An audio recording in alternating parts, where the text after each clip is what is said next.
ដល់ពេលវេលាចុះជន់ស្រូវហើយបន្ទាប់ពីលោកឪពុកចែកឋានហ្នឹងហើយឥឡូវមកដល់កន្លែងច្រូតកាត់ហើយនេះស្រូវ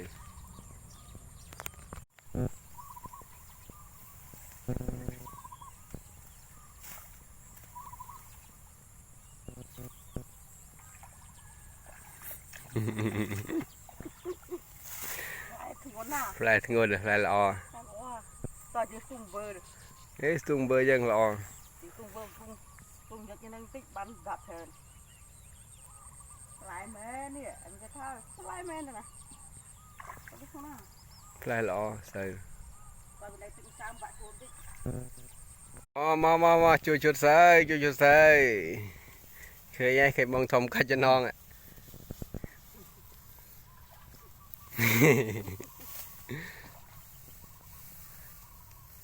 ជុតឆាយស្រូវចង់ពីកោះថ្មីក៏ស្រូវថ្មីតម្លាក់លេខទីតាំង